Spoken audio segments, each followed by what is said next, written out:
All right, come on down. Okay. We're not going to charge you for the front row seat. Okay, we're going to start our program now, as we always do with our HIV and other events, with a word of prayer.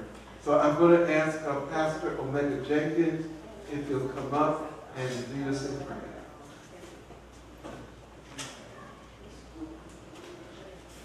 Good morning. Good morning. We join us in prayer. Our Father in heaven, we thank you for this day and all of our yesterdays and past times. We thank you for Christ. Thank you for your Holy Spirit. Thank you for your saving grace. Father, we thank you for those who have come together to give their hearts and their hands into preparing a community fellowship. Father, whereas we can address issues, some that are plaguing our communities, issues that could enhance, Heavenly Father, our families' unity and our growth as citizens, and neighbors, and friends and colleagues. Pray, Father, that you continue, Heavenly Father, to keep us in a mindset to serve one another, Father, to be cognizant of the need of others. Bless, Father God, with protection, that we are protected from all hurt, harm, and danger. Most of all, Heavenly Father, give us a mind about to stay in the mindset of a community fellowship, that we encourage one another as we are enlightened. Bless those who are given in leadership, Dr. Robertson, our community leaders, Sister Siplin, and others who are leading us.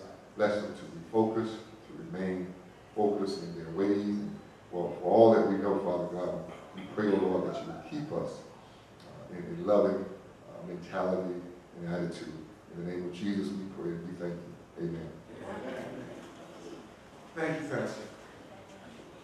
Now, this morning, first I wanted to lend appreciation or say a word of appreciation to every last soul that came out this morning.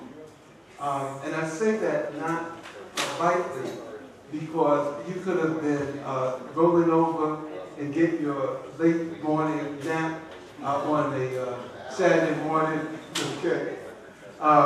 You could have been having brunch or breakfast out at your favorite breakfast spot this morning.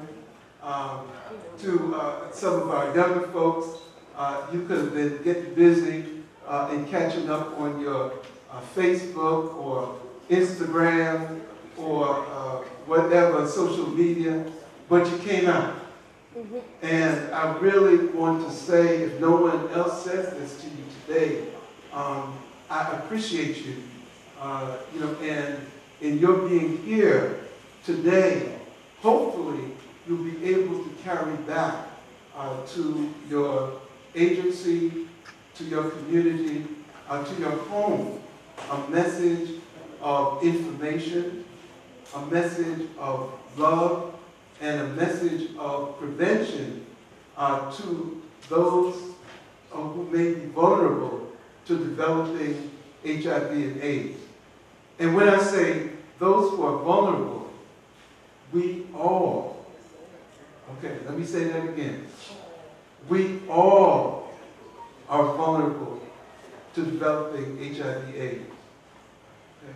So when we talk about vulnerability, we know that as a African American community, as a people of color, that we have a higher rate of infection from HIV/AIDS than the general population.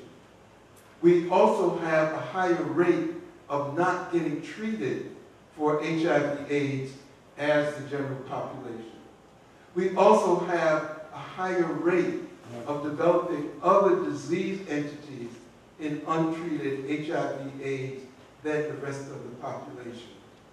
But you have part of the answer here, and as you are here getting this information, because as you know your status, if you choose today to be tested, by simply knowing your status and that information, that the research indicates that you have a higher probability, because of knowing your status, of unknowingly passing HIV/AIDS on to anyone else. And also, because you realize the importance of knowing your status, you also are more aware and asking those individuals who may be sexually active, well, do you know your status? So I would say, and I see some lovely young ladies here, and I would say to you, one of the things, as you get those feelings of wanting to be in a relationship, or those loving feelings, as it said, one of the things that you can ask to see if the young man is trifling or not. Okay. You can ask him, do you know your status? Okay? The other thing, and I'm going to give another quick bit of advice, okay?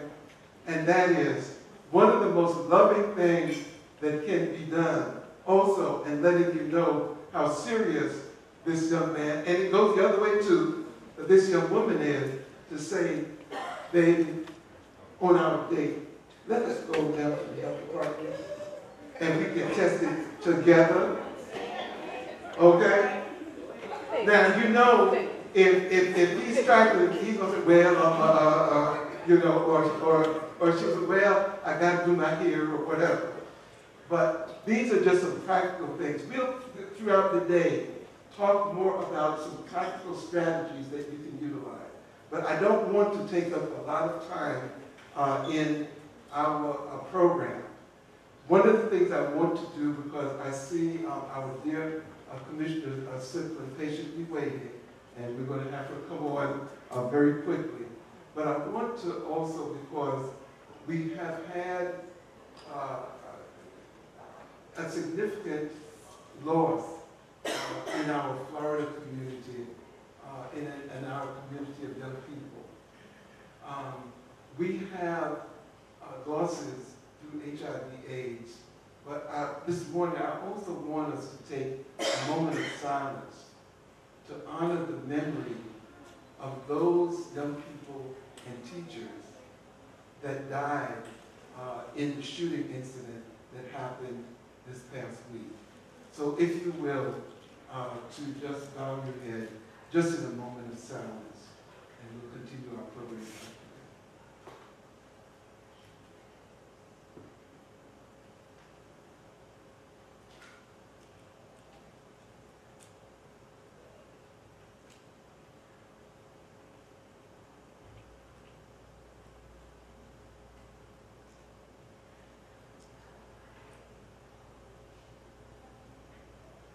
Thank you.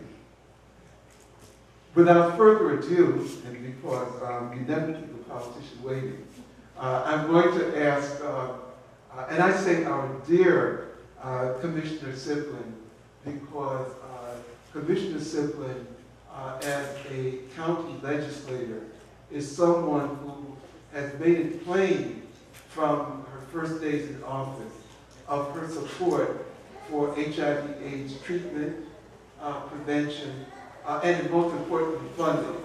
So without further ado, I'm going to ask Commissioner Simpson to come up and welcome and address us. Commissioner.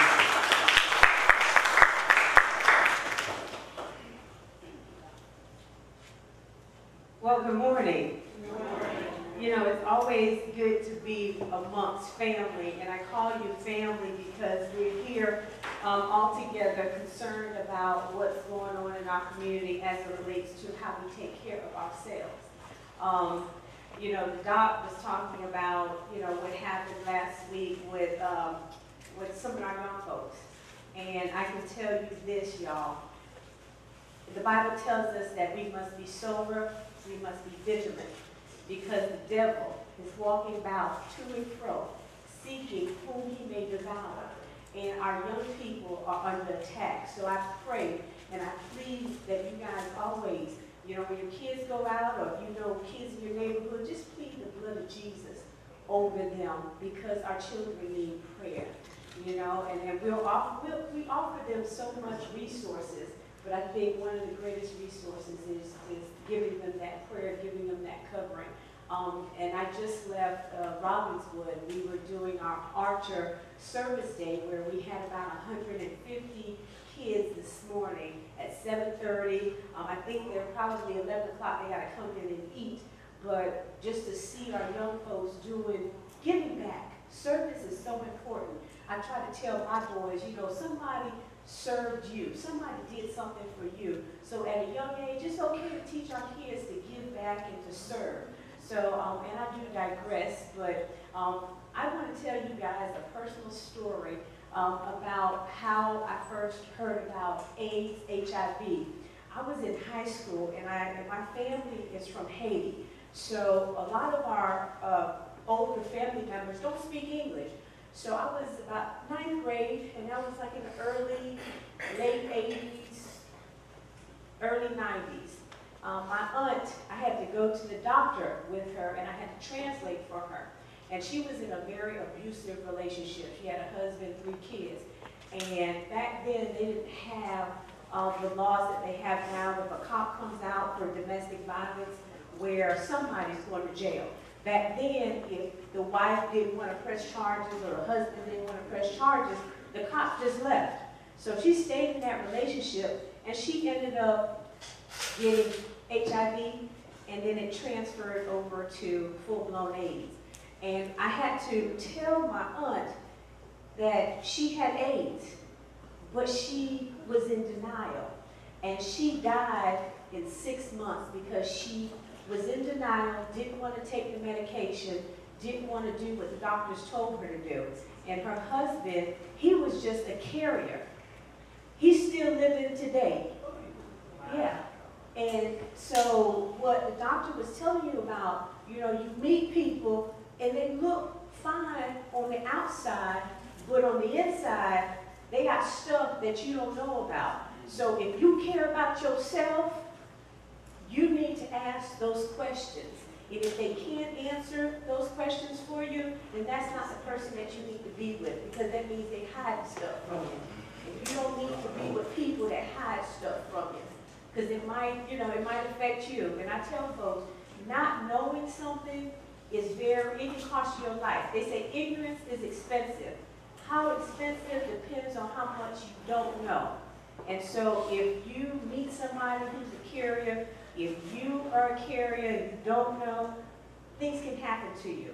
So this is personal to me, because my aunt was such a docile woman, you know, and she just would do anything for anybody. To see her lose her life, like the doc said, a trifling man, you know, because he was out sleeping with prostitutes down in Fort Lauderdale and gave his wife AIDS.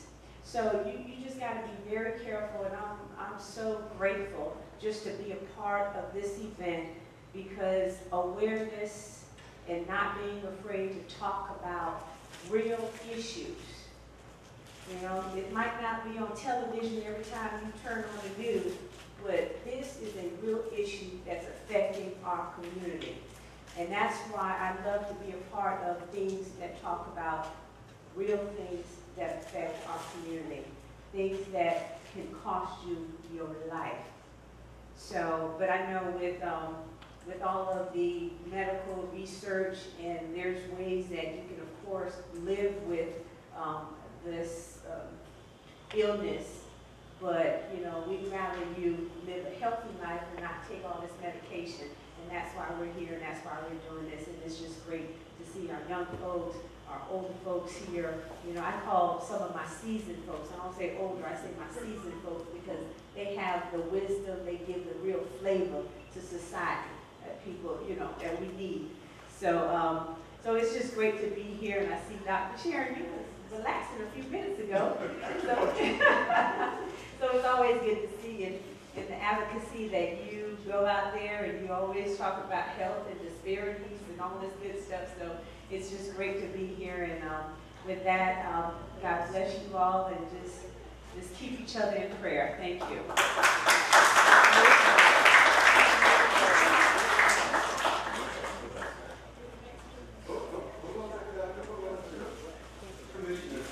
This is just a small token that we have for you.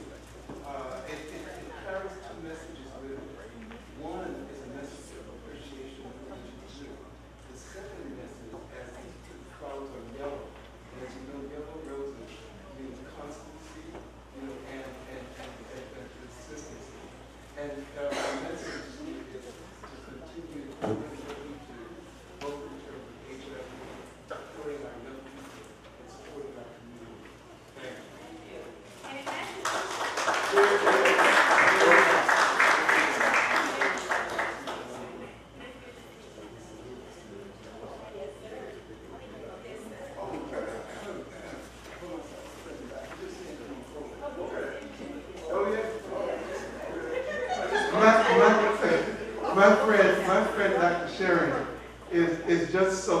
oriented and humble that, again, what he just said is characteristic. He's about taking care of business. Okay?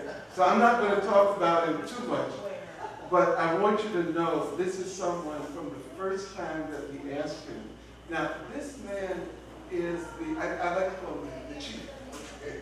That's my own, is the individual who is responsible for all of the health services in Orange County. So that from, it was an emergency response, if I'm right, all the way to HIV, to STD, etc. Dr. Sharon has that responsibility 24/7.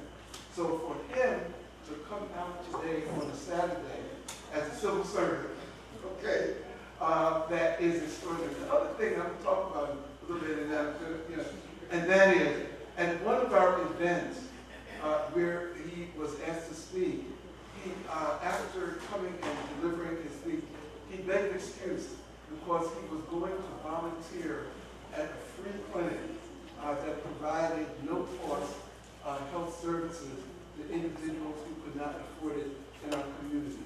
So I just want to say that to tell you a little bit of who he is and what he's about. And what I've asked him to do, and he kind of has assented to do that, is to talk about HIV and one of the things that's hitting the newspapers now, and that is the opioid crisis that's going on in our community. So with that, Dr. Sharon, you're on. Thank you. Do I need this thing? Yes. Yes. I'll use it. I'll talk from the heart first, and then I'll give you some statistics. And it's so funny that, you know, I'm asked to do these things on a regular basis, but I don't have the two pieces of paper in front of me when it's being coordinated. But you're going to see that I wasn't coordinated today. So I took a little time out there for acupuncture on the side, by the way. That is one of the healing arts that exists in our community, you know, along with mental health, behavioral health, psychology, to help us all to relax. And Dr. Robertson's right. I have a 24/7 job. I came in here this morning a little while, and I said, hey, I'm going to check that out over there. And that's what I was doing. Okay? So there's your answer on that. But when I look at the program today, it says, you know, I have to talk about HIV and the opioid crisis together. And I go, oh, I didn't know that. So that's another thing that could stress me out, but I'm not really stressed out. Because I'm going to start off and talk about the African American community and how it's been traumatized. You know, going back 400 years ago, you're celebrating Black History Month this month. And not everybody knows the whole story of roots and what happened in this country with the African American community, but I'll just give you little snippets of myself. You know, a lot of people came here as slaves, and that was the generational thing that hurt the African American community from the early days. But from the early days of this country, the African American community was very much a part of the fabric of our society. There were free men too. They were not just slaves. And one of them was a man named Crispus Attucks. He was actually the first man killed in the American Revolutionary War. How many knew that? Great. And I'm from the Boston area, and that's where that happened. That was the Boston Massacre that Paul Revere, you know, engraved into a plate. He was a silversmith, and that's how the word got out about how the British had killed Americans for the first time, and that led to the American Revolution and us having a country. Now later on, I went and I worked in Chicago, and I learned about John Baptiste du Sable. How many people know about him? Oh, he was the man who actually founded Chicago, which I think it was Fort Dearborn or whatever. You know, he started many years ago. On the south side of Chicago today, there is the Du Sable Museum. So the African American history in our country, it's one of trauma, but it's one of healing, and it's one of grace. People have lived with great grace. And, you know, you have some fantastic heroes, you know. Last year the movie was Hidden Figures. How many have seen that movie?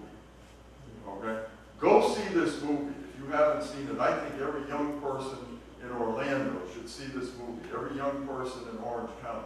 It is so inspiring. We would not have gotten to the moon were it not for these African American ladies many years ago in the 1950s who were just super with math, and they beat the computer and helped get the rocketry going at NASA right near here. This is a fantastic story.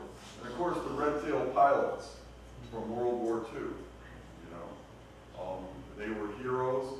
They helped to finish up the war against Adolf Hitler, and you know, the Tuskegee Airmen. You know them as the Tuskegee Airmen. So get to know the African American history, because that's what's going to bring healing into the community. It's the art, it's the culture. In San Diego now, there are young artists, young African American artists who do poetry, and they do hip hop, and it helps to prevent diabetes, type 2 diabetes. Well, guess what? It can also make a difference for HIV/AIDS. It can also make a difference for the opioid crisis. So for a moment here, I want to talk to you about the trauma-informed community, because we have a lot of different traumas here in Orlando. You know, we had our Pulse event. We have the HIV/AIDS epidemic. Now we have the opioid crisis. We can look at the statistics. Dr. Rawls and I can look at the statistics for the county, and we can see you know, all the bad things that are happening with opioid in our community. I can tell you the story of the Blossom Park Apartments 3 years ago when I first came back from California. There was alarm bells ringing on South OBT, the Blossom Park Apartments on one weekend. I think there were 29 people who were overdosed. This one apartment complex, right near the Florida Turnpike, 528 OBT. And 3 of them died. And that was alarm bells ringing for our county to begin to do something about the opioid crisis today. So we've got trauma every which way. We're one of the highest HIV rates in the state of Florida. We are number 3. And I'm going to share with you some of those statistics. So every day, EMS in this county is transporting people because of opioid. Every day, we have new people, literally, who are being diagnosed with the HIV infection. Okay? So both of these things are going on simultaneously. We have 2 epidemics at the same time. Public health, we call that a syndemic. 2 things occurring at the same time. It's like 2 hurricanes coming at us at once. But those aren't the only hurricanes. Because a lot of people, whether it's HIV or opioid, are also predisposed to these things because of what's happened to them in life. So what do I mean by the trauma-informed community? You want to take a look at the TED Talk from Nadine Burke-Harris. She is a pediatrician from San Francisco. How many have seen that TED Talk? Okay? Yes, we have. We'll spend some time in California. She's well known on the West Coast, but not over here. So it's the most important public health study that no one has ever heard of. It was a Kaiser Permanente in San Diego in the late 1990s, 1998. It was a CDC study that looked at childhood obesity. And guess what they found? These children have been traumatized. We're talking about psychological trauma, terrible events that had happened. It was daddy dying, or mommy being beaten up, or alcoholism in the home, or opioid crisis in the family. These are the things that affect children. Look at this young man in South Florida, the terrible thing that happened in Broward County. He was a foster. He was an adopted, and his adoptive father died when he was very young. His adoptive mother died this past fall of the flu. And we don't know everything about that young man's life, but I think he's an example of the childhood trauma that I'm talking about, that Dr. Nadine Burke-Harris is talking about. So both of these things impact HIV and opioid. What do I mean by that? You can do a score on this thing called adverse childhood experiences. And if the score is greater than 4, you can actually look at the rates of these different problems increasing. So it could be opioid, it could be HIV. The chances of becoming an HIV positive, it increases. It's not the only thing that can cause this for you. Obviously, you can make mistakes and do things wrong yourself. But you can be predisposed to it because of psychological traumas that have occurred to you along the way. And it's literally a dose response that we talk about in medicine, where you have a certain amount of exposure to the adverse event, and now the risk goes up. You add these up, 1, 2, 3, 4, 5, ACEs score, that's on NPR.org. You can Google what I'm talking about. You can find out that your risks for these things may be increased. And it will increase the risk for heart disease. It will increase the risk for suicide. It will increase the risk for, obviously, childhood obesity. But you name the bad problem, it will increase the risk. We call that ACE, Adverse Childhood Experiences, the most important public health study that no one's ever heard of. Everyone knows what I mean when I say the Framingham study, right? Heard of the Framingham study? Cholesterol and heart disease? Everybody kind of knows about that, but they've never heard of this ACE study from Kaiser Permanente, the most important public health study of our time that no one has ever heard of. And yet it seems to be the root cause of what's going on. So take a look at the TED Talk from Nadine Burke Harris, and we'll go from there to bring the trauma informed community here in Orlando and Orange County. Gosh, I think I left the statistics over here, but I want to read you some of the statistics. I told you I was disorganized today. So this is National HIV, Black HIV/AIDS Awareness Day. Florida Department of Health tells us the following. That as of 2016, there were 114,772 people living with HIV in the state, but blacks accounted for 46% of this total. Do you think blacks are accounting for 46% of the total of the population of Florida? No. More like 14, 15%, something like that. So it's really disproportionate, right? And they represent 42% of adult cases and 50% of adult cases reported in 2016. So it even went up in 2016. Now, Orange County ranks third in the state for new HIV infections. And like I said, it's just about one a day. It is 458 cases. Of those were in blacks and represented 40%. So in our county, blacks are disproportionately affected. In 2016, in Orange County, Florida, and we are only the 5th largest county, we had 8,682 persons living with a diagnosis of HIV/AIDS, and of those, 3,704 were black, at a rate of 42%. Is that shocking? So I'm going to quote Dr. King. The most shocking of all is the healthcare disparity. That's a paraphrase of what he said. Of all the different injustices, the most shocking of all is healthcare. And we can see that in these statistics. That the healthcare and the outreach and the prevention can certainly be a lot better. Right? Now in Orange County, 68% of blacks living with HIV/AIDS are in care.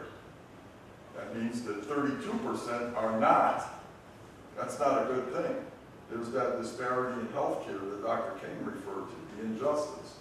And 59% were retained in care, and 51% were virally suppressed. So just a little better than half are getting adequate treatment. Are we satisfied with that? We should not be. We should not be satisfied at all. We should be outraged. We want to see this improve. Now, the only thing we can do about that is to spread the word, test and treat. You have test and treat over here. You have Miracle of Love out here. You have all these things available. We have to get that into the streets. We have to get the word out. And I think barbershops are a place, personally. I think beauty salons are a place.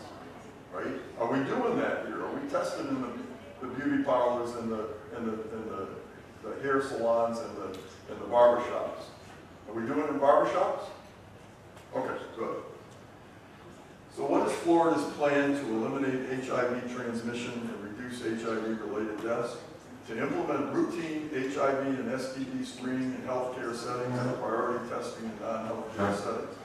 We are the fastest growing metro in the United States for 3 years running. How many people do that? Yeah, we are the fastest growing metro in the United States for 3 years in a row. And do you think we have all the health services we need for everybody? No. So test and treat, we want to see it everywhere.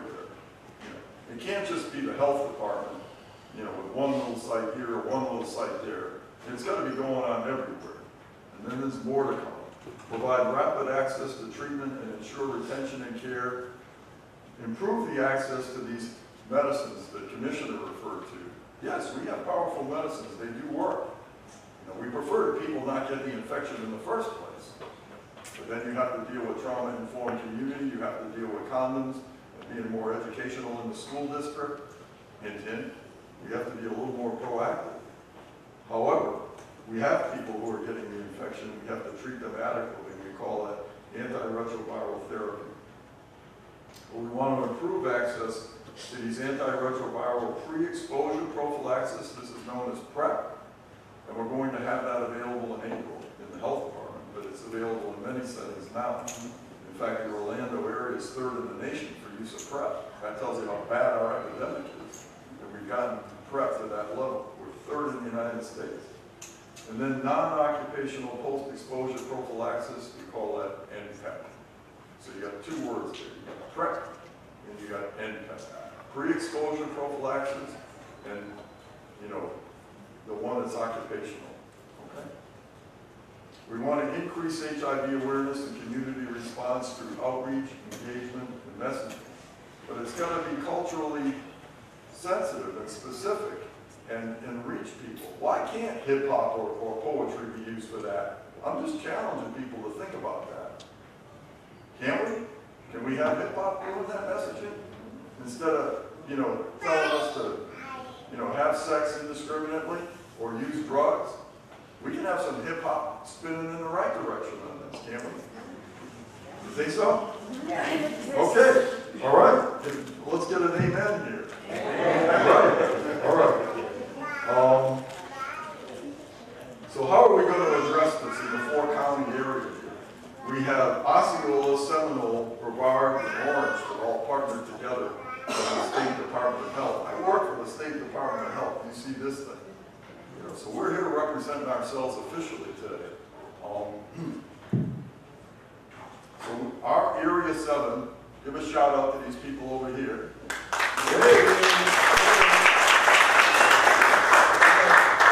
They are reaching out to these 4 counties. When you add more of these counties, we have 1.4 million people in Orange County. When you add these other counties, Brevard has 500,000, Seminole's almost 500,000, Osceola is going to build a city the size of Orlando, and it's way over 300,000 now. You're talking, again, your fastest metropolitan area in the country. So we're going to see this test, talk, and treat, talk, test, and treat theme. Together, let's get talking, let's get tested, and let's get treated. You're going to see it throughout the 4-county area. How do we get that to media? I see Star 94. Where's Monica May? All right. So we have radio here today. We want to see this talk, test, and treat theme. Talk together, let's get talking, let's get tested, let's get treated.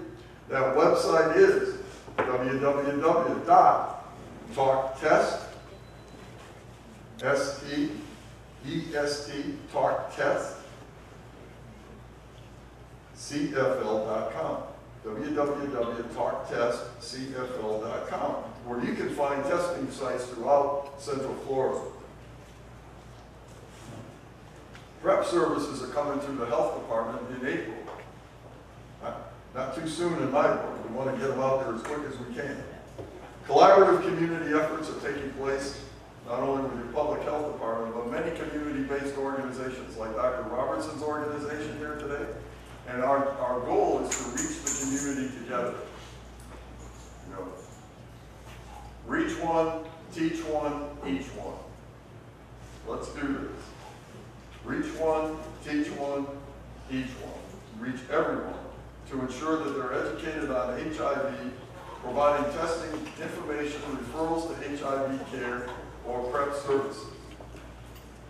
Some of these community-based organizations include, as is in the parking lot, Miracle of Love, Open Health, the Center for Multicultural Wellness and Prevention. How many know Dr. Marie Francois? Okay. The Center for Multicultural Wellness and Prevention, the Oak of Central Florida, and Let's Be High. Thank you, Dr. Robertson.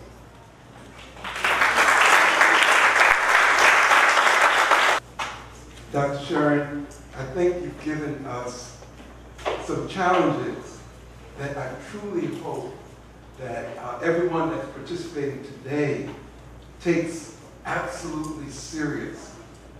We all can't do everything, but if you can do one thing, just one thing, and that one thing can be getting tested,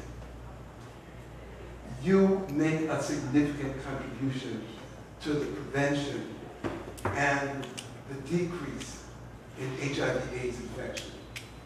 So I would say to you, if you have not been tested, or if you have not been tested within the last month or so, today is a good day to get tested. And the most beautiful thing about it is that you don't have to go out your way. All you have to do is to go out the door to that van that's in the parking lot, and there are some folks there that are about getting you in, getting you tested, and getting you out quick fast. And I would say we have a variety, and I'm so glad that there are some younger folks here today, and I'm going to use Commissioner Siplin's word, and some more seasoned folks here. But I would say to my seasoned folks, we are as vulnerable as these young people. And as a matter of fact, Dr. Sharon, just check if this is still correct, that the individuals age 50 and above are one of the fastest rising populations that are infected by HIV/AIDS. Okay? All right. So, although you may have said that, well, I have been getting busy lately, okay? And lately may have been last week, last month, last year, last few years, okay? Because one of the things that we do know is that the HIV virus can lay dormant within an individual's system, not only for some months, but literally for some years. So, if you remember that vacation that you were on and decided that, you know, you had a few too many pina coladas or whatever, and got busy with someone who you may not remember. Now, I don't know if y'all do, right? Okay. But just in case, I want you to know, today is one good day. You can clear your conscience. You can know that whatever else happened, that you did not carry anything back, you know, as far as HIV that you had planned to carry back. And that moving forward, because they will give you a little acknowledgement, that you can have your card and say, okay, I'm ready. So I would say to you, go ahead and go ahead and get tested. And by the way, in our middle schools now, there are young people down to the age of 12, 11, and my friend Dan Williams will be here a little bit later, and who will talk about HIV, has indicated that she's encountered young people down to the age of 10 that have tested and become HIV positive. Okay? So, with that, what I'd like to do, I'm going to ask us to take a very brief break because we have a real treat in store for you. There is a speaker that is in the other room, and who's doing a radio broadcast right now, Constant B. And Constant is, to use an old 80s term, dynamite. Okay? So, if you will, if you want to stand, stretch, etc., but don't go nowhere, because you really don't want to miss Constant. Thank you, and thank you, Dr. Sherry. I just want to introduce you to someone who I just met this morning and who actually interviewed me for their radio show that is going on as we speak here.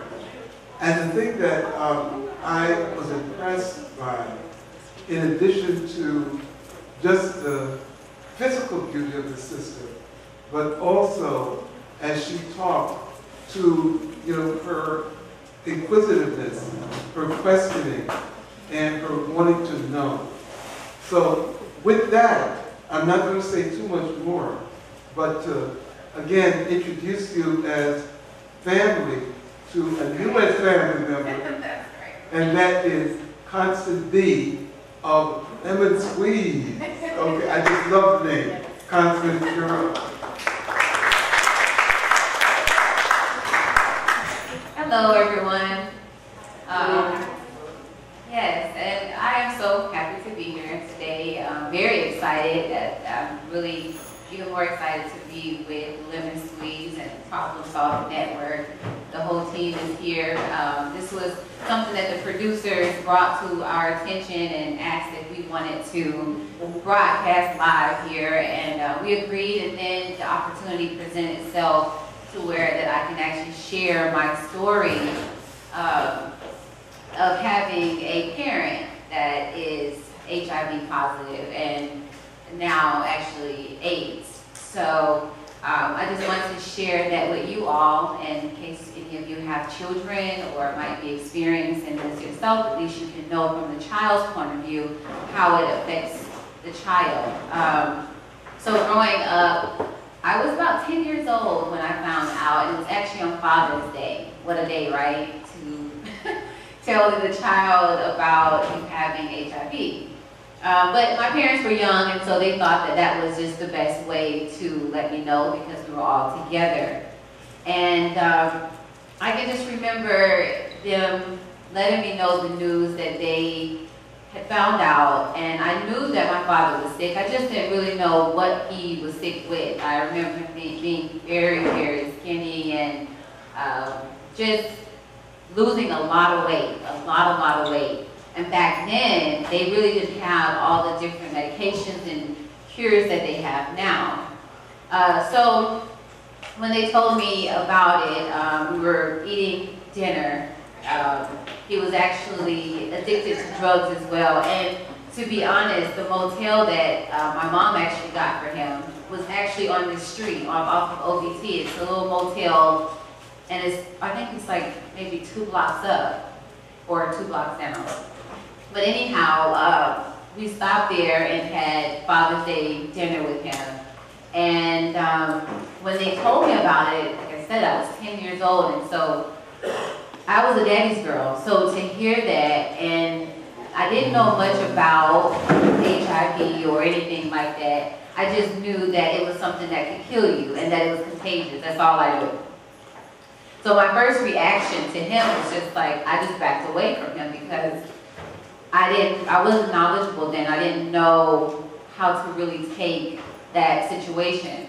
And I didn't want to get anything, you know, because like I said, his physical appearance was just very horrible. So when they told me, I ran outside, I cried by the side of the car. I was just so devastated by it. And once my mom got me to come back inside, I just stood off to the door because I didn't know how to really receive him at that point. And as the time go on, my mom and everyone, I guess, felt that it was best for me to go and be with him every weekend. That was their way of thinking that that was going to help him, but they didn't realize how much that was going to affect me, even growing up as being an adult. And it was really hard for me. Every weekend I had to be with him and I had to watch him really suffer. And I can recall him having lesions on the outside of his body. And if you guys don't really know what it looks like, it really looks like burns, like a cigarette burn all over the body. And of course I would use gloves when I would help him. He would itch a lot. That was a big thing, he would itch a lot. And so that was one thing that I used to take a comb, because just scratching him wouldn't help. So I had to get a comb to really scratch his body for him. And that's at 10 years old, that's what I was doing, taking care of my father. And it was something else that I always share with people when I talk about this story is he actually had these lesions on the inside of his mouth and down his throat. So he really couldn't eat, and I would have to feed him applesauce or pudding, and he would literally scream because it hurt so bad going down. And just watching him go through that, it really just, as you could imagine, had an effect on me coming up. So I wanted to be able to always use my story to not only look at it from the person who has the HIV, but coming from the child who has to take care of that parent who has this disease. And it affects not just that person, it affects everyone around them. So, I just wanted to share that. I hope I didn't scare anybody too bad, but I want you guys to all know that even if you do, have it, or you're taking care of someone that have it, to just, always act out of love and not out of hate or anger. And then on top of that, as a child, I grew up with a lot of different psychological issues because that's dealing with my father, someone I looked at as my hero. To now have to take care of him and, be his caregiver, which now I am a caregiver and I have my own business. But when I first started, they asked you on the job application, what made you become a caregiver? And I would always say, oh, when I took care of my aunt. But the older I've gotten, I really thought about it deeper. And it was actually starting when I was 10, taking care of my father. So it was a big deal for me, as you can imagine. But it's something that I have grown to accept. He is still alive, actually, and he's doing very well because of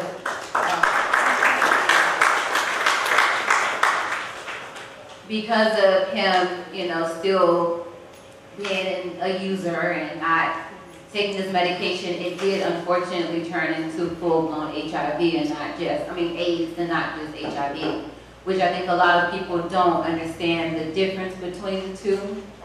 And he can actually give it, he's a carrier, he can actually give it, so, but that's the price I guess you pay when you don't take care of yourself. So just, be safe. Today is a wonderful day to get tested to find out if you do have it or if you don't.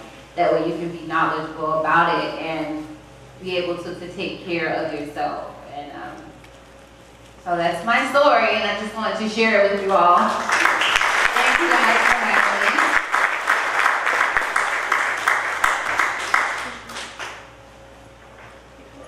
Oh, well, yeah, and I do, thanks for reminding me. I do actually, I just finished writing my book, and it's called Silence Her No More.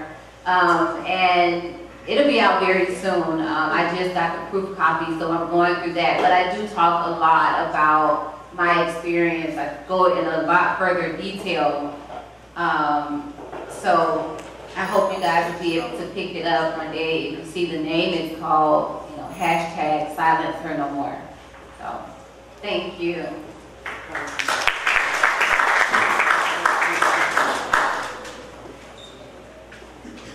Right, sure. Well, my book is really about the name Silence Her No More really explains it a lot. It's really to empower not just women, but people, all around, to not be silent about the things that have happened to you in your life, and not to accept those things as that's what is. That's not what is. And you can overcome, and you can achieve, and you can be all that you want to be, despite all the things that are or were against you. You are not those situations, and they don't define you. And it's 9 chapters in the book, and then I have some Dear Self pages in the back, so that way you can possibly start writing your own book, and maybe that'll help motivate some people. The different chapters talk a lot about being a teenage mom. I have 3 beautiful daughters here, and people always say, "Well, you gonna bring your girls?" And I'm like, "Yeah, I bring my girls every time I do a speaking," and because I want them to be able to see that just because I was a teen mom, and just because we might have had a few struggles, doesn't define who we are, and you can do more. If you want to be an author, then you can do that. If you want to be a doctor, you can do that. Whatever it is that your heart desires, you can do that. And that's my reasoning for always bringing the girls. Girls, would you stand up for me so they can? And I actually, had my first daughter turning 18, and then I had my next daughter at 19. I stopped for some reason, and it's a lot of searching for love, searching for happiness, and that's just a part of it. But that does not define who I am, and it doesn't define the ending story for our lives. So I'm a proud mother of 3, and I just keep pushing.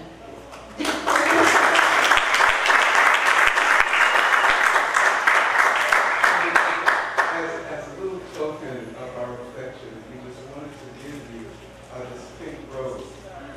And the color pink, like fur rose, stands for sensitivity, for faithfulness, and for healing. Oh my goodness, thank you so much. I appreciate it, thank you.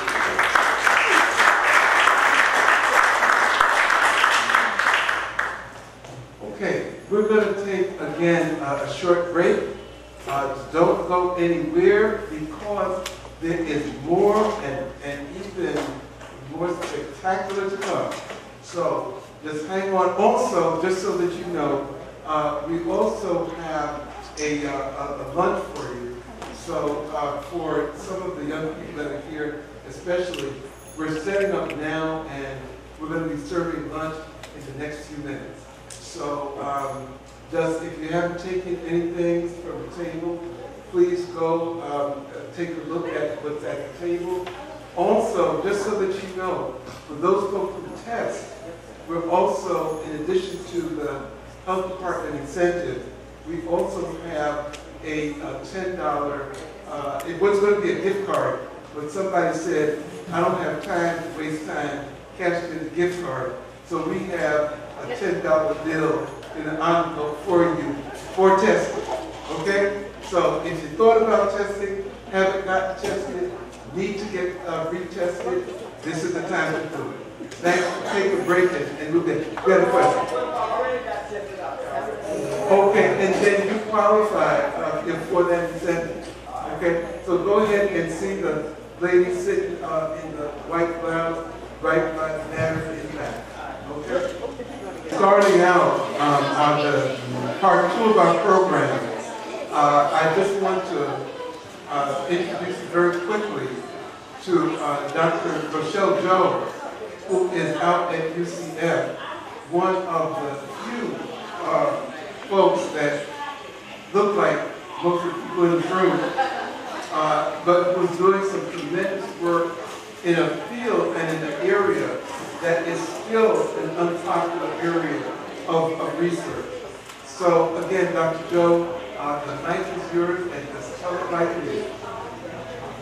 Good afternoon, everybody. I am an assistant professor in in the counselor education program at UCF. So our focus, of course, is on mental health. So I'm interested in the mental health impact of HIV, as well as how to prepare counselors to appropriately serve that population. We're also interested a lot in HIV prevention, because we know, of course, for our youth, that is where we want to put our efforts, so that they are able to make wise choices about their health. So some of the things that we're doing, I have a research team called HEART, we have a table back here. HEART stands for HIV Education Awareness and Research Team, and we aim to do all of those things. We want to educate people about HIV, we want to raise awareness, which is why we're here today. So we engage in multiple community outreach events. We also have done some awareness raising things on campus. And then we also do research. Some of the research that we're focusing on right now, as I mentioned before, is about prevention. So we're currently recruiting for a study of young Black MSM. And if you've never heard the term MSM, it refers to men who have sex with men. If we look at the statistics related to HIV, we know that young Black men who have sex with men have the highest rates of HIV anywhere in the country, and that is the case here in Florida as well. And that's a problem. So we want to know what can be effective prevention for that population. So the study that we're doing is focusing on young men who have not tested positive for HIV. We want to hear their stories, their lived experiences, to get a sense of what are some protective factors for them, so that we can engage in some really effective HIV prevention for that population. We know, of course, in the Black community that there are multiple layers of stigma that relate to both HIV as well as sexual orientation. So we know for young Black men who are gay or who engage in relationships with other men, we know that they experience a tremendous amount of stigma, and that is something that we as a community need to address. And so that's another thing that we try to engage in with HEART, awareness raising experiences, as well as educating people more about HIV, addressing language, because we know that language can be stigmatizing. And so we try to sort of inform people about language that can properly be used so that we don't further stigmatize populations that are already experiencing multiple layers of stigma. So that's some of the stuff that we do at UCF. If you come over to our table, we can tell you more about that, as well as some other programs that our counselor education program offers to the community for HIV. Thank you so much. And I also want to give her a shout out for bringing a group of volunteers from UCF. So UCF volunteers, please stand up and get started. Right, stand up, come on, stand up. Okay. No? Okay. All right. Well, moving on in our program, we come to part of our program that is near and dear to me. And I would ask if you will, and I know that folks are still at the table, if you come up into the audience tables here, because you really need to hear this lady's story. So if y'all would come up, I would truly appreciate it.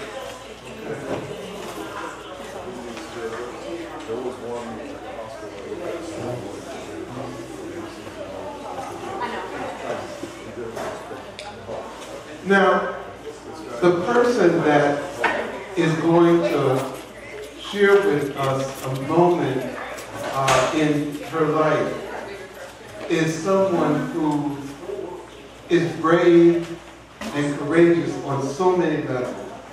I'm not going to go into it. She will tell you about what she's experienced. But my friend Diana is someone who is not only a survivor, but a thriver. In the most severe challenges, she's held her head up high.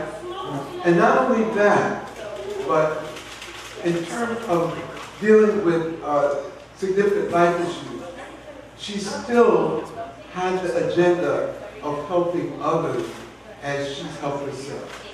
So as you listen to her story, again, she would tell you, don't feel sorry for her. Don't feel in any way that, you've got to sympathize, etc.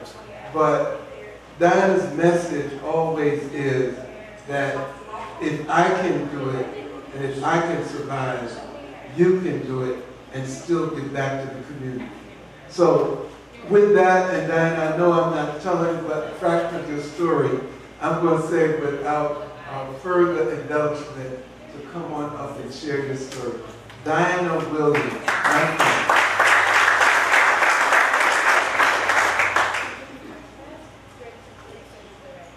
Thank you, Dr. Robertson. Good afternoon. Thank you all for taking just a minute of your time to listen to me. I appreciate whenever Dr. Robertson or anybody from any agency in the community calls me to ask if I can help with something that they're doing, especially when it pertains to HIV, domestic violence, and substance abuse, because those are my passions. Some of them I've had to deal with head-on, face-to-face, and some not. A little bit of my own story is I am a woman who is living with HIV. I'm not dying from it, suffering from it. I'm living with it, living through it, dragging it along with me. That's what you have to do. Unfortunately, my journey began at the beginning of what was supposed to be a new life for me, and that was relocating here to Florida. I had gotten married a year before, and my job transferred me here, so I looked forward to a new life all the way around. What I didn't know was that the gentleman I thought was Mr. Wonderful was my nightmare. And I say that because he knew that he was positive, but he never disclosed that information. Unfortunately, we lived in a state where it's mandatory to get blood testing. The confidentiality sometimes can be deadly. This is the best way I can describe it. And I say that because confidentiality, in the case of being HIV positive, testing positive, doctors only have the right to disclose that information to the patient and not to the patient's partner, wife, husband, children, mothers, fathers. So therefore, when they walk out of the room, you don't really know what we're testing. Which in my case, we were getting blood tests to get a marriage license. We had gone back to get the license because we'd done the testing. And I remember how nice this doctor was. And he was giving me all these prods, and I was just thinking to myself, wow, this is just really nice stuff to the doctor about me. And it wasn't what he said, it was what the doctor thought. He thought I must have already known this, which I didn't. And he could not disclose that information to me. So all of his accolades was because he assumed I knew, but I was still going to marry this man anyway. And the problem with that was I wasn't given a choice. You have to give people a choice. And so I remember, even when I found out, it was surely because I was doing something to help him. He had gotten really sick and developed cancer, needed to have a bone marrow transplant. I went to see if I might be a match, and that included a lot of blood work because he was very sick, and it was something that needed to be done right away. And so in doing so, they also did an HIV test. And I remember this beautiful older lady, gorgeous white hair. She was so kind to me because it was the end of the day for her, and her vacation was going to start. But when she called, and she said she would wait for me if I could come in that day. So all the way there, I kept thinking to myself, what a nice lady, but why is she waiting? So when I get there, and this lady takes me in, she discloses my information to me. I sat there and I couldn't move, first of all. She asked if I was okay. I was certain that she had the wrong person. And I was like, ma'am, I think you got me mixed up with somebody. She's like, no. We go through it all, but I reached for the fact even that my name is spelled so differently than most Dianas. So she had to have the wrong person. that didn't work either. So I then had to decide what I was going to do. And it was at a time that I'm a woman of color, even though I'm educated, came from a great family and a great background. I'm still a woman of color who had just been told that I was HIV positive. All I could think about is what's going to happen to my children, especially my son, because he was just a little boy, like seven or 8 years old at the time. And so I became very suicidal. And when I say that, the dangerous part about being silent about things like this and not disclosing is people don't know what you think about. They don't know what's really going on in your personal life. And again, for me, I'm a private person. I was new to this city, so I didn't have friends. I had co-workers, and I surely wasn't going to share that information with a co-worker, seeing I didn't know them very well. So I literally suffered in silence for many, when I say many years, I'm talking 10, 15 years. I basically suffered in silence of not sharing that information with people that I knew. And I've come so far and learned so much, and there's so many communities that I thought I would never be a part of. And those were the communities who basically helped me save my life. When I went to a support group, there was not one woman, period, in this support group, but it was a support group full of brothers. And they were African American men. Majority of them were gay African American men. And it was that group of men who helped me take a hold of my own situation and helped me see the importance of what I needed to do for myself and how I needed to educate myself more. And again, for them, they didn't see very many women like me either, so it worked out to our advantage all the way around. But in the years to come, I learned that at one point or another, I got to start living again. But suicide was just something that always stayed in the back of my mind because you just don't know, even when your children might turn around. You know, I'm blessed that my kids allowed me to get through that. They're grown now. And I've told my son that sometimes you're a bigger pain in the butt now as a grown man than you ever were as a teenager. You know, and he'll tell me about his son. I told him, well, payback is something else. I told you it was coming to you. So luckily for him, he just has the one son right now. But the journey has been very long and very hard. The blessing has been the people that I've encountered along the way who have become a part of my life, such as Dr. Robertson, Dr. Sharon. I met him when he first came to the health department. And I was a part of a 3-year project or grant between the health department and UCF. And so when I met Dr. Sharon, he was coming, we were at the end of this program, and he was coming to sit in on us kind of giving UCF and the health department the feedback, the organizations that had been blessed to be a part of a wonderful 3-year program, which just kind of elevated me to the next level. So all along the way, being connected to different organizations within the community, being connected with the health department, kind of opening myself up because again, there's a lot of women like me as far as the way we look, but we don't speak out loud. We still suffer in silence. And so I had to learn that somewhere somebody has got to speak up. But before I could get to this place, I had to shed a whole lot of things. I had to learn to work through the process. So my mental health was what was most important for me to have my HIV under control.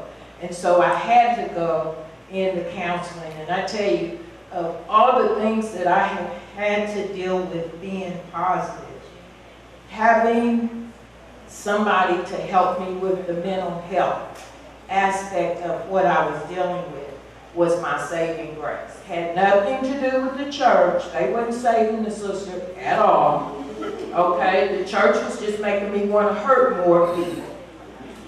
And some of the ministers still make you want to hurt more people, meaning more of them, because they just don't seem to get that it takes more than being inside of those walls to get the job done. You know, you got to take, the church can't keep waiting on these people to come in. You got to leave your pretty building and come to the street. And you need to be able to handle what you hear on the street. Whatever they say, you need to be able to handle that. And if you can't handle it, then you don't need to be on the street. It's simple as that, because it's not about you at the end of the day. If God is going to use you to work through, He's going to protect your ears anyway. Because so many people say God is using them. Well, I'm starting to question that a little bit. And I'm questioning it for the simple fact that there's still way too many homeless people. There's still way too many people suffering in silence with this disease. There's still way too many people that have mental health issues that shouldn't. And we're talking about things that we can control, things we can do something about. We're not talking about things that we can't do anything about. If all of us in this room decided today that next weekend we were all going to meet at this place at a certain time and go on the street and make a change, I guarantee you it'd be done. I guarantee you, no matter what we were trying to accomplish, the few people in this room could get it done. Because we all obviously have some kind of passion for one of those things, or we wouldn't be here. So I say to you today that my story is just one of millions. I'm just one woman, but I'm not the only one. I'm just one mother, but I'm not the only mother. So, and now I have a grandson. So I thought, and Dr. Robertson and I talked about this the other day, we thought by now our job will be just about done. I was feeling like by now I had to find something else to do. But at the same time, I'm thankful I don't have to find something else to do. I can stay where my passion is. I can stay where my purpose is. Because I honestly believe the journey that I have been on was not just for me. I was just the person being used. But I already know I've spoke to so many different people. And there's a young lady that works at the health department. Whenever I see her, it always makes me a little mushy because she always reminds me that she is now able to do what she does because of me. I happen to be the guest speaker at her church one Sunday.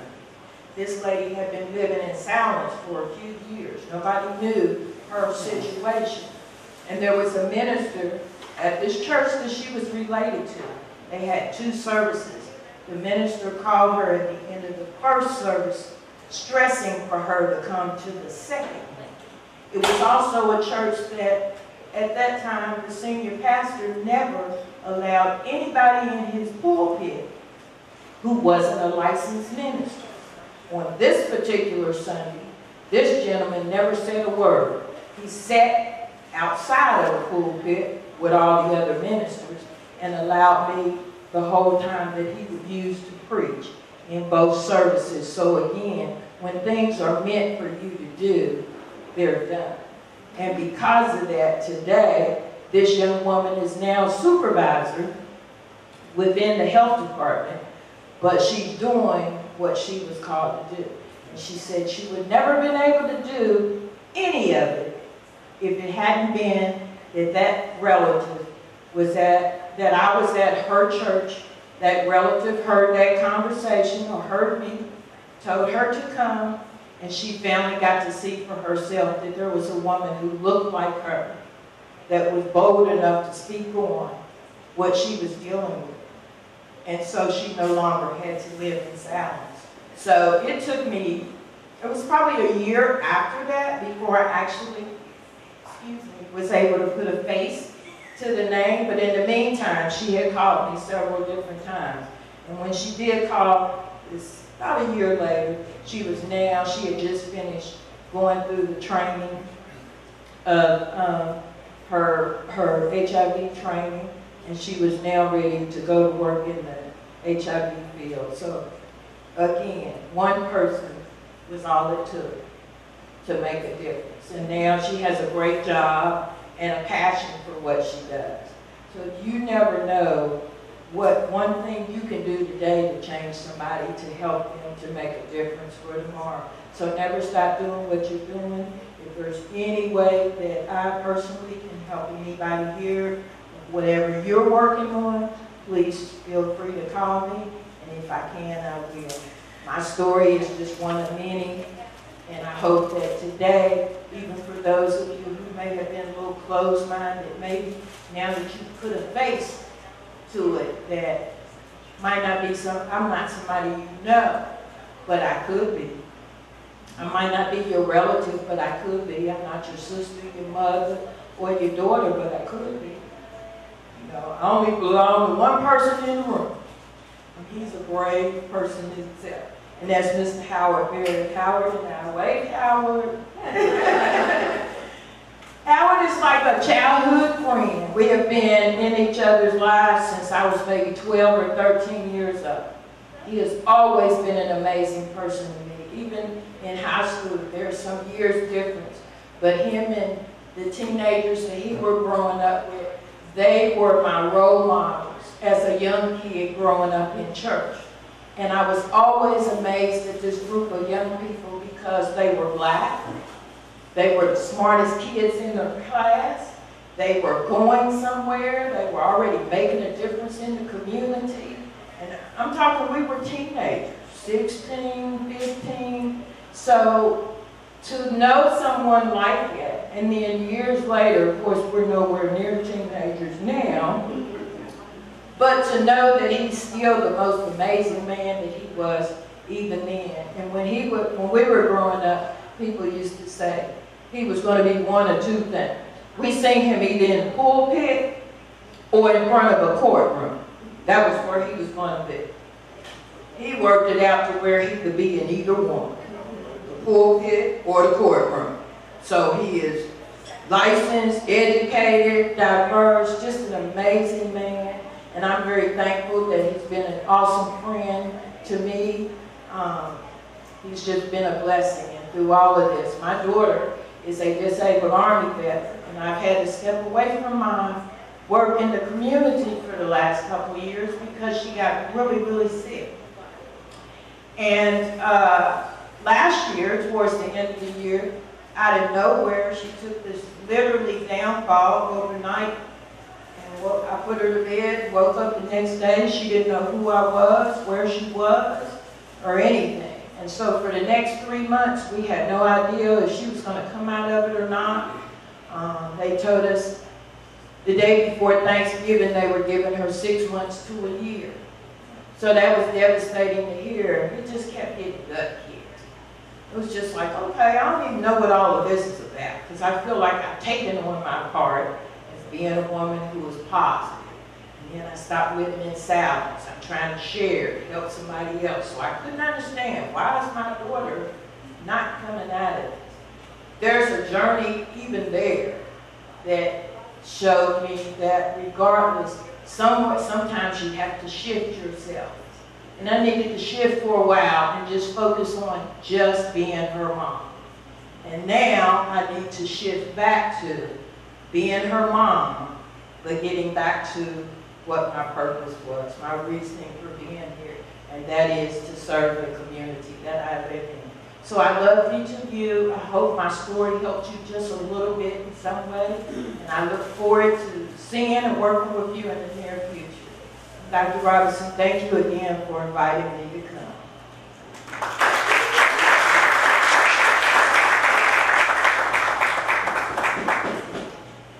One of the things that we also wanted to honor Diana's work. Some of you may know that each year we choose one or more what we call unsung heroes. This year, unanimously, without any quibble, we all chose Diana as our community's unsung hero.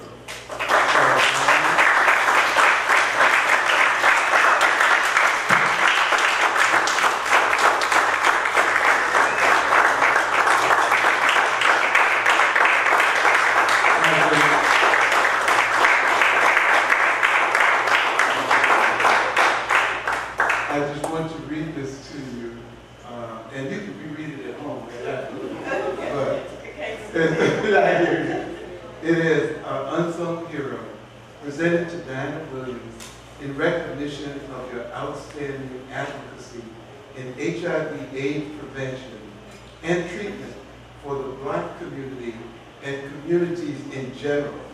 Presented February 17, 2018 for National Black HIV/AIDS Awareness Day, Orlando, Florida, the Multicultural Reach Network Incorporated, and the Central Florida and Black AIDS Day Planning Committee. Diana, to you.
And then we're going to get Howard in and give it our portfolio.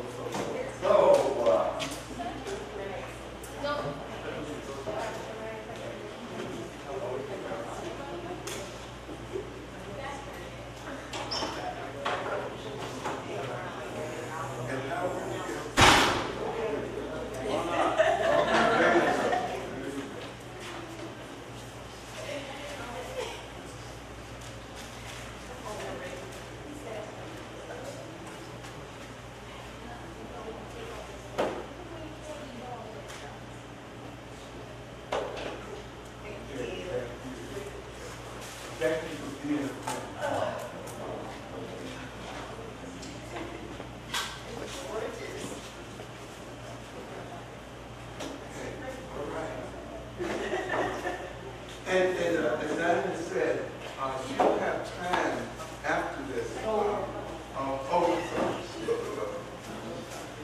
Okay, yeah, Diana has time. If you want to talk with her or just get more information, please feel free. As she said, she is really back in service and she wants to be of maximum help and use. All right. Okay, we've got more. We're not over yet. We have a prize drawing that we have from our friends at Accessible Acupuncture. And I'm going to ask Dr. Bob to come up and see if that and present that award or that. Good afternoon. We're just closing out our National Black HIV/AIDS Awareness Day 2018. We're here at the Holden Heights Community Center, and we have had just a wonderful day. We got individuals education, they got tested. I believe we had education, and we had as two highlights of our program, both a young lady who is HIV positive that spoke about her experiences, her strength, and her hope in recovering from the ravages of HIV/AIDS. And we had as one of our keynote speakers, Dr. Victoria Siplin, called, we had a seasoned woman, I want to also call her a seasoned young woman, talk about her HIV/AIDS infection. And the message to the community was simply get educated and getting information, get tested, and by all means, as we have today, get involved. Each one can be that essential ingredient in solving the problem of HIV/AIDS. And with that, we now close out the 18th National Black HIV/AIDS Awareness Day in Orlando, Florida. Thank you, family.